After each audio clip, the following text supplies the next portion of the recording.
ओम नमो भगवते वासुदेवाय नमः। भक्तजनों, आप सभी को अजय एकादशी की हार्दिक शुभकामनाएं।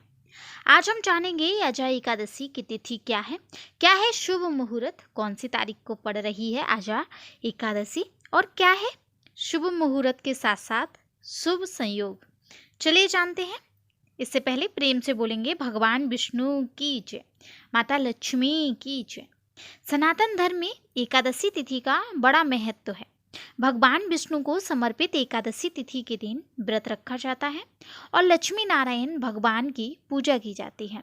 हर महीने 2 एकादशी तिथि आती हैं, जिनमें एक कृष्ण पक्ष की और दूसरी शुक्ल पक्ष की।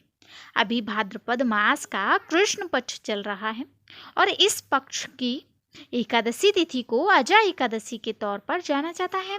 अजय एकादशी का व्रत रखने से न सिर्फ रोग दोष दुख दर्द दूर होते हैं, बल्कि जीवन में सुख समृद्धि भी आती है। आइए जानते हैं अजय एकादशी व्रत कब रखा जाएगा और इसका क्या है शुभ महत्व।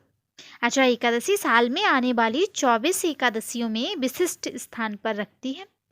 भाद्रपद मास की कृष्ण पक्ष की इस एकादशी तिथि का व्रत रखने और भगवान विष्णु की पूजा करने का विशेष फल मिलता है। भाद्रपद मास की कृष्ण पक्ष की एकादशी तिथि 18 अगस्त शाम 5:23 से शुरू होगी। वहीं 19 अगस्त को दोपहर 3:33 पर समाप्त होगी। उदया तिथि के चलते अजय एकादशी 19 अगस्त को रखी जाएगी। वहीं अजय एकादशी पर कई शुभ संयोग बन रहे हैं। इस दिन सिद्धि योग शिव वास योग का निर्माण हो रहा है। इस शुभ और लाभदायक योग में व्रत रखने और विधि विधान से पूजा करने का असीम फल मिलता है। अजय एकादशी का पारण कब करें, चलिए जान लेते हैं। जिस प्रकार एकादशी तिथि के दिन व्रत रखा जाता है, वैसे ही द्वादशी तिथि पर एकादशी व्रत का पारण किया जाता है। अजय एकादशी के पारण मुहूर्त की बात करें तो 20 अगस्त को सुबह 9:30 पर होगा। समय पारण के लिए अहम रहेगा। सुबह स्नान करके लक्ष्मी नारायण भगवान की पूजा करें। इसके बाद तुलसी के पत्ते का सेवन करते व्रत खोलें। अजय एकादशी का आखिर क्या है इतना महत्व? जन्माष्टमी के ठीक बाद आने वाली अजय एकादशी का विशेष महत्व है। अजय एकादशी पर व्रत करने के साथ साथ रात्रि जागरण करने का भी महत्व है।